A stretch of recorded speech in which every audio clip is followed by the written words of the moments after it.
Hello and welcome to The Wise Why. This morning I am joined by an absolutely brilliant man, total inspiration, but more importantly, the person you want as your raving fan, which he is wearing. He is the person that you should be putting behind your camera. Just like me, he will champion you all the way through. But as usual, The Wise Why is not about me. It is about my guest. So the floor is yours, Peter. Please introduce yourself.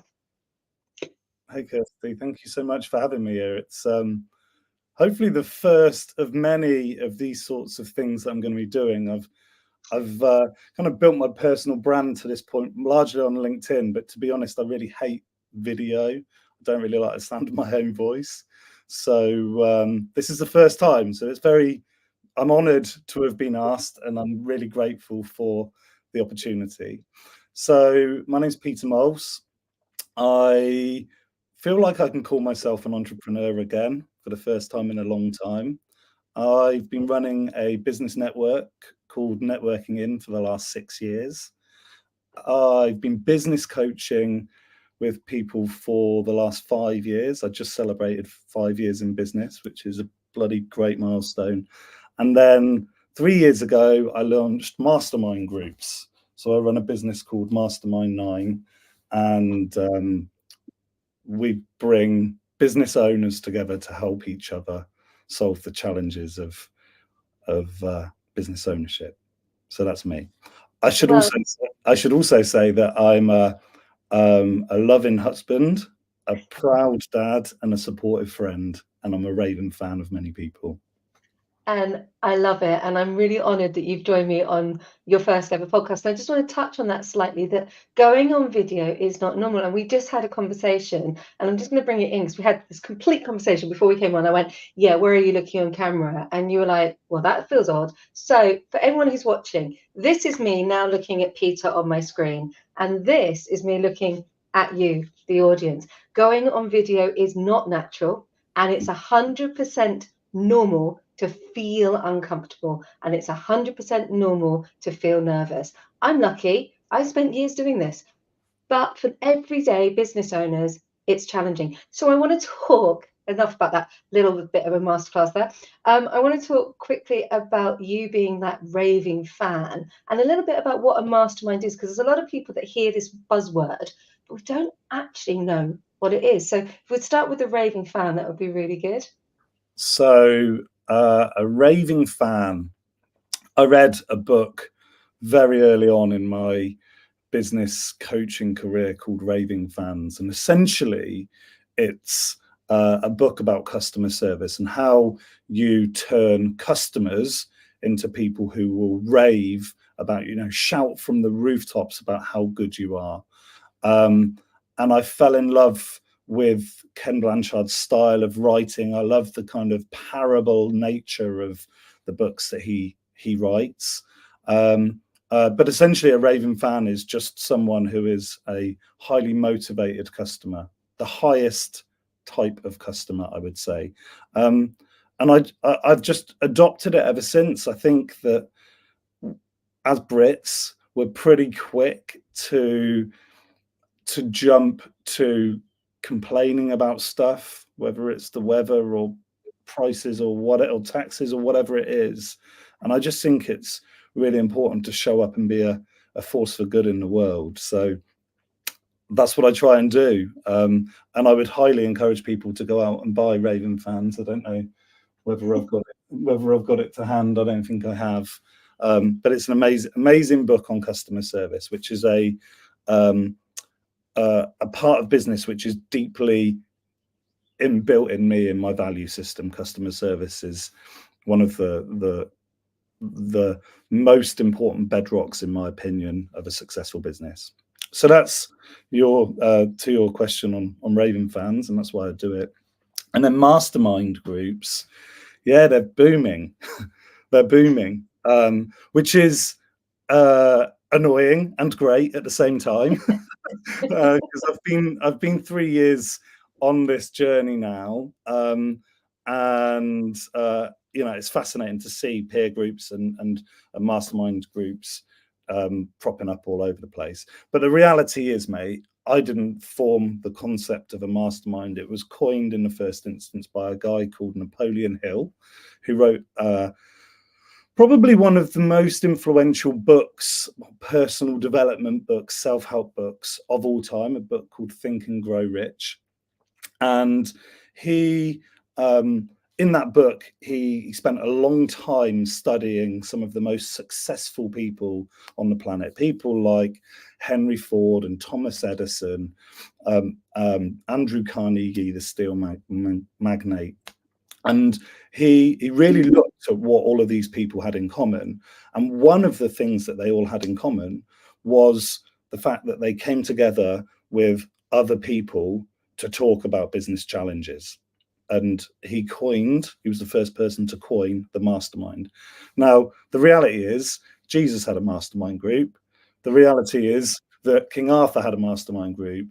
Napoleon Hill was the first person to coin it a mastermind group.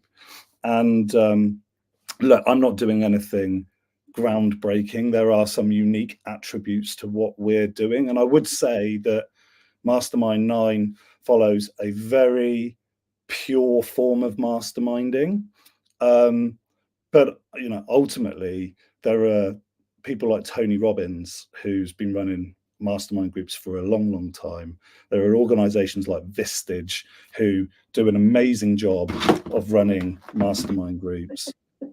People like the Alternative Board have been doing a similar thing for a long time. So I've just kind of copied what they're doing, really and truly, and I've brought it to modern times. So we do it online rather than face to face. And the reason for that is my tribe is solo and micro business owners, the guys that are working really hard on their own or in a small team of people. That's my passion. And the only way that I can serve the masses is by keeping the cost as low as I can. And I can't do that when we do it face to face. So we do it online, and we've come up with an amazing concept, which lots of people are buying into and really, really getting a lot of value from. And I love that. That's where we really align. I am that solopreneur, small business owner, and money is a question. Every spend has to be justified. And if you're not justifying that spend, then you're just burning money. And that's exactly why I launched my online courses, was because I wanted it to be a no-brainer to buy so that it would help somebody. Because in those early stages, I'm 4 years in, but in those early stages when you are rooting around, thank you, but you're rooting around and you're scratching, and it is a bit like a hen in a coop, looking for that little bit of grain, because the first couple of years you don't make any money, but nobody tells you this, or they do tell you it, but you're not ready to listen to it. So you're literally money in, money out, money in, money out. And if you're not doing money in, money out because you're not investing in the business, your business can't grow, unless you disagree with me, because you're the mastermind. Well, I definitely am not a mastermind. I surround myself with people who are way smarter than me, Kirsty. But your point is absolutely fair and valid. Look, the reality is running a business is one of the hardest things that a human being can do. It's far more lonely and far more tough than anyone is led to believe when they're encouraged to start a business. Lots of people go into self-employment having worked for someone where it was a bit shit. I'm not sure if I'm allowed to swear, but I'm sorry. It's fine. Okay, great. Phew. I can bleep it. Fine. Okay, I'll try and keep my potty mouth in check. But the reality is that people are unhappy. But most people are unhappy in a business. They get, they resign or they're made redundant, and they go, I'm fed up of working for that idiot. I'm going to do it myself. And they do that. There's an amazing book called The E-Myth Revisited by Michael Gerber, which every small business owner, when they start out, should read. Or in fact, you should probably read it before you start the business, in my opinion. And Michael Gerber talks about the technician business owner, and he talks about the myth of entrepreneurship. And he says that most of these small business owners, they're actually technicians. They are the hairdresser, they're the butcher, they're the social media marketeer, they're the the IT consultant. And what they do is they go to work in their business day after day after day doing the technical work. There's a brilliant guy called Rick Mower who runs a business called Raw. And if you've not had him on your show, I would encourage you to look. Rick is an absolute legend. And what I learned from Rick Mower, he spoke at one of my networking events. And he's built this really amazing social purpose business. So it's got social purpose built into the fabric of the organization. And they're employing like 20 staff or something now. But when he was starting out, I asked him a question: how long were you making the furniture before you went to work on the business and growing the business? He was like, dude, I've never built any furniture. I'm crap at building furniture. I work on the business. The people who are much better than me work on the furniture. And it's like, so I use that analogy all the time with my clients. It's like, dude, stop building the furniture. You're never going to frigging grow if you're building the furniture. So there are stages of small business ownership, and you've got to go through that kind of technician piece as quickly as you can and find someone else that's competent to do the technical work so you can become the manager, and then finally the entrepreneur, which is when the magic starts to happen. And, you know, going back to my point at the beginning, I'm starting to believe that my entrepreneur is back, because I feel like with a team of 5 now, I've got really smart people working really hard, all focused in the same direction on what we're trying to achieve. And I'm starting to free myself to work on building the relationships which are going to take us to the next level, and do stuff like this, which is fun and exciting. And I think that's great. I am a team of 2. I have somebody who does some admin for me. It's not only my social media, because I realized one of the big things I realized was that actually I am my own brand. When you started, we talked about the personal brand, and people buy from people. And I've spent the last 4 years building this personal brand. Mm-hmm. But one of the things I've had to really learn to accept is that not everyone's going to like me. And so I stopped being people pleaser, which means that I can be quite hard hitting, and I've stopped apologizing for that as well, because I've got a purpose. My purpose is to help people, but I need an administrator to take some of the tasks off, the laborious things that I just don't have the time for. Tax accounts, making sure they're in order, you know, making sure that the receipts are aligned to the actual outlay, all of those things. And the other thing that like you, I collaborate. And I wondered if you touch on that a little bit, because I know that you're a keen person for collaboration. Yeah. But something you just said there really made me want to stop and reflect. And you talked about the fact that maybe some people find you a little bit Marmite, and I'm absolutely fine with Marmite. For me, authenticity is the most important trait in building a personal brand. You've got to show up as you. If you don't show up as you, if you put it on, people see through it in no time at all. And I would much rather that people who show up with authenticity, they're magnetic, right? Some people are repelled and others are attracted. But if you show up in your true individual self, time after time after time, and you speak your values and you act your values, and you will end up surrounding yourself with a tribe of people who love you for being you. Well, we're being loud, proud, and unapologetic. Yeah, absolutely. Some of my favorite people on the planet fit that mold. Well, I'll tell you what, if you go back to my work colleagues at Tamworth, Colin, if you are listening, he will tell you that, bless him, I love Colin Burgess, love you to pieces, but I know damn well he used to go, you're just Marmite. And I go, yeah, I know. Simon Fitch, actually, from D-Link, in my old days, I don't know where you are, Simon, but he sat in a meeting and went, Kirsty, you are just Marmite. And I go, yeah, I know. And it's okay. But 100%. I do want to talk about collaboration, because I do think it's such an important thing that people forget about. And I wondered if you could explore or explain a little bit the importance of it?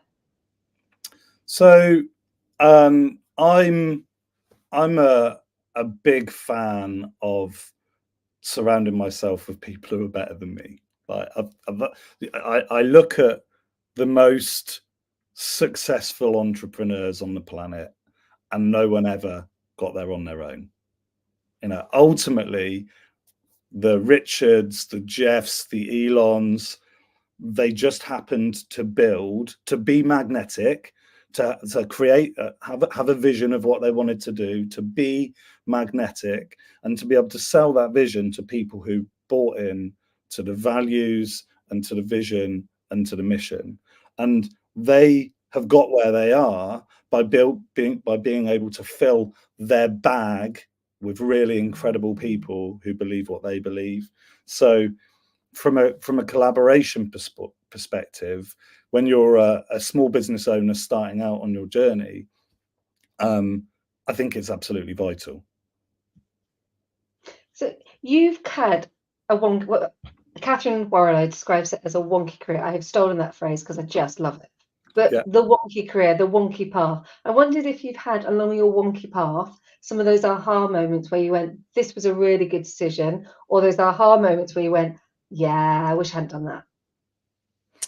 That's a really interesting question.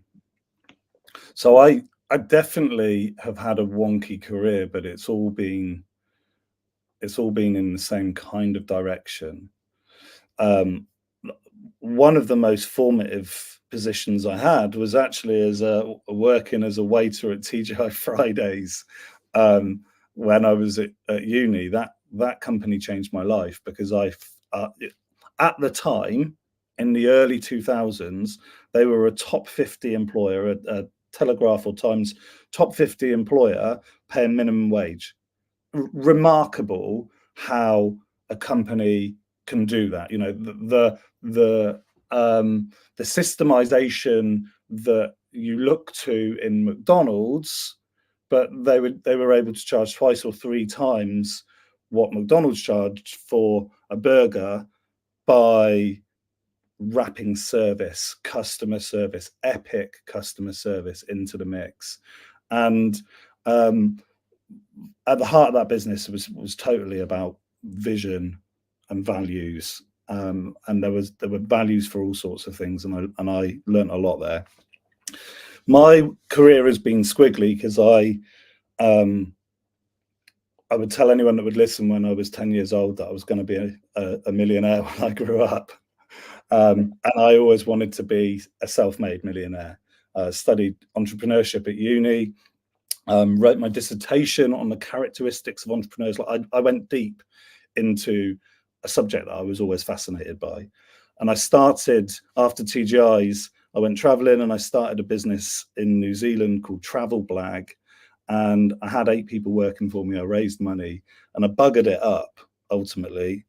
And that's a long story for another time. But essentially, I lost it all. And when you lose something that you've invested so much blood, sweat, tears, money, effort, energy, enthusiasm, commitment, dedication into, it literally, it killed me. I had a long fight with depression that lasted for 13 years. And to be honest with you, I think during that time I did a number of sales jobs overseas. I worked in Kenya and Indonesia, and London for a spell, and I did another stint of self-employment and event management and all sorts of stuff.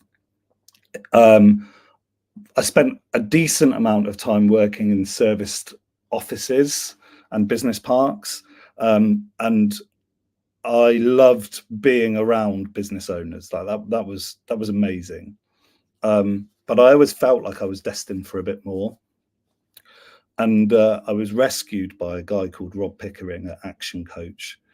I would say I'd been working in a particularly toxic environment, a local business park to us, and I'd been brought in to basically redevelop the business park, keep the customers happy, and just, you know, run a business on a building site essentially.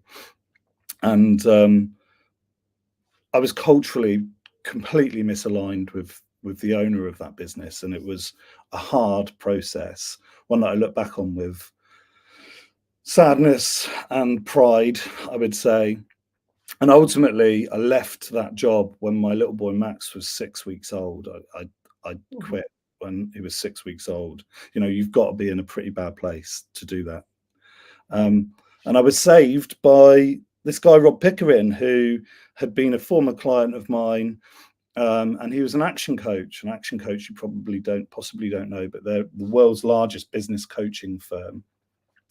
And he brought me under his wing, and he taught me how to build businesses the right way, and, you know, how you build a business that work without you. And I was exposed to incredible business coaches from all over the world who invested their time, effort, energy into me. And there was just this amazing culture of growth and personal development, and, you know, read a book a week for the rest of your life, and all of that sort of stuff that I learned. And as I went through that journey with Action Coach, I started to read and develop myself much more than I ever had, to be honest. And in those moments, I read a book called The Miracle Morning, which literally changed my life, because I started to put success practices in place and exercise the discipline muscle, which, to be honest with you, is a muscle that I struggle with. I've got ADHD and I struggle with consistency and discipline. But for the first time, I kind of went on a concerted effort to just build myself up by, you know, doing daily exercise, daily reading, daily meditation, journaling. Affirmations and visualization were massive for me. And I was able to free myself from the antidepressants within probably 30 days. And, you know, that's coming up on 4 years now, I think. 5 years I've been free of antidepressants. And do you know what? It's more than that. It's coming up on 6 years. And in those moments when I freed myself and I was feeling buoyant and upbeat and proud of myself and enthusiastic for the future, my entrepreneur came back, which had been buried. You know, like from 10 years old, I was telling everyone that I'd be a millionaire. I studied entrepreneurship at uni. It's all I ever wanted to do. But with the antidepressants, I kind of, and, you know, successive horrible bloody fights with a black dog, my entrepreneur was kind of buried. The lows were taken out, but the highs were definitely taken out. And there was a long period of my life where, you know, I lacked creativity and vision and enthusiasm. And that all changed when my entrepreneur came back. And at that point, I realized that I needed to be on my own and do it for myself again. And the rest, as they say, is history. We're five years into a business coaching career and 3 years into MasterMinds, and it's all going in the right direction. Thank you so much for sharing it. I think most people at some point have met the black dog. I certainly have. And I know then when I was diagnosed, and this is a long time ago now, it's 20 odd years ago, I was diagnosed by my doctor as having clinical depression, and I was offered the antidepressants. And I remember thinking, and it was a choice, and we are going to talk about choice, because I don't think there's anything wrong with taking antidepressants. I really want to clear that. The kind of person I am, and I think this sums up me as a person, was, what if I'm depressed? What's making me depressed? Yeah. So in my case, and I thought, well, am I going to talk about this or am I not? But I know we're talking about depression today. In my case, and I'm really sorry, Alec, but in my case, it was my husband. Okay. Really sorry, mate. But our life was toxic, and it was very, very difficult, and it was horrific. And once I realized, when I identified, I mean, I used to walk down the street like this. You know, this is why I'm unapologetic, because I hold my head up high, because I have been down there where I didn't want anyone to see me. I remember even hating the way I looked, hating my face, and saying to a counsellor, if I could change my face. I mean, how bad does it have to be where you say, if I could change my face, then life would be better. I mean, wow. So I really appreciate you sharing candidly your story and your journey, and I applaud you for the way that you have turned your life around. I'm going to go to the questions. We've got a comment from Jordan, which is really lovely. He said, we'll add this to my reading list, Peter Miles, Raving Fans. Jordan, you should reach out to Peter. I don't know if you two know each other, but absolutely amazing. Peter, you've been talking for 25 minutes. I bet you didn't expect me to say that. Crikey, no, I didn't. It feels like No. that 5 So minutes. this is where you get to turn the tables on me, and I have to answer a question that I've got no idea what it is. So fill your boots, and I'll do my best. And I love the fact I don't know what it is. So I know you gave me some prior warning, but it kind of escaped me. So I'm thinking on my feet, and I suppose, being the business coach, I'm going to ask you what the vision of your business is. Where's your business going? What does it look like in 5 years' time, Kirsty? So that's a really good question, because everything in my life went a bit crazy 2 months ago. And I genuinely mean, I had a vision. My vision was to launch a social enterprise. And I was really set on this, that I want to help people who, like me, found themselves homeless and found themselves needing help and support, and realizing that I didn't have the qualification. I had nothing. I mean, let's be honest. When I actually walked away from my first marriage, I was underqualified. I could do a pirouette and I could sing a song and I could act my way out. Oh, I was really good. I mean, I was a performer. That's why I'm doing this. I was an actor. But actually I hadn't got the business skills. And then I went into business. Now that was an interesting combination. So actually, genuinely, I've got to go and have a rethink on that. I still have a complete and utter passion for the social enterprise. It's right to my heart, and I really want to launch it. I really do, especially this year, because it's the 20th anniversary of me finding myself in a deep, dark hole with nowhere to go and no home. So I would really, really, really love to get it going this year. So if there are any investors out there that want to do this, I have a vision, I have a mission, and I'd love to do it. But I've actually got to rethink, because I've got to put my daughter first. Yeah. And so at the moment, the mission and the vision is a little bit sidelined till September. Yeah. And then so I'm not changing the business. I'm still helping. So my big mission, anyone who knows me, is I have the word, my core value is help. Sounds really simple. Just one little word, help. I like to help people. Now, whether I charge people or not is my problem, but I like to help people, and I hate seeing people suffer. So help, and I know that will be part of my vision and my mission, but I'm not quite sure where it's going to be at the moment, because I need to get my daughter settled for September, and then I'm going to come back and I'm going to need a business coach, and I'm going to need a good kick up the backside, because I really need to get my house in order. But for now, I have to put it to the side, if that makes sense. Makes perfect sense. Have you heard the Zig Ziglar saying, you can have anything in life that you want if you'll only help enough people get what they want? Do you know what? I haven't, but I totally and utterly believe it. I have a big thing about paying it forwards. Anyone who's met me, I know there are people who can't afford to work with me. So I will pay it forwards, because there are people that can. And so for every person that can, I will help at least probably 1 or 2 people in return, because as long as I'm making enough money to pay into the house and the family, and to live a good quality of life, then I've got the freedom and the space to help. And it's really important to me that I do, because the minute I stop that, it's the minute my energy goes up. And I don't like myself very much. We've got a few more comments. Yemi has joined us and said, just ordered The Miracle Morning by Hal Elroyd. If you haven't read Yemi's book, Peter, it's inspirational. Lisa's joined us, said, I came late, but I watched the replay. Say that again if I haven't. If you haven't read Yemi's book, so Remy wrote, and I can't find it. Yemi, put your book in the chat, because it's gone from my brain. Yemi has been on the podcast. He found himself, I think it was 7 or 8, on a plane being taken from the United Kingdom. So fabulous, amazing story. I can see the book cover. It's red. I can see it, but cannot get the name.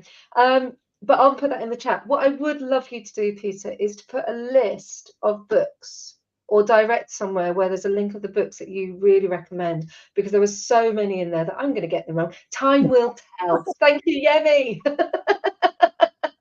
I know, put on this list. I think I've read close to 200 books, Kirsty, and Wow. 200 business and personal development books. And the answer to that question is, what are you trying to solve? Because I can give you books on how to write great sales letters, or how to create vision, mission, values, or how to stand out in a crowd, or become a key person. Oh, I'm feeling a poll coming on. I think you should share this and poll. I think, yeah. So, and Yemi also wrote, "And becoming what you believe." Thank you so much for your time, Peter. It's been an absolute joy. It's been an amazing journey. You are an absolute inspiration, and I love how you have seen the black dog and bounced back up. So I'm championing you, because I am one of your raving fans. Oh, bless you. Well, that makes me very, very happy. No, I think I'm forever grateful for the 13 years I spent in the hole, because I think that it makes me a much kinder, more empathetic soul. I definitely am a different person on the other side of depression than I was before, and I'm a better version of myself now than I was. I love it. Thank you. Thank you. Thank you for having me. This has been fun. I'm going to do it more. Good. Got the bug.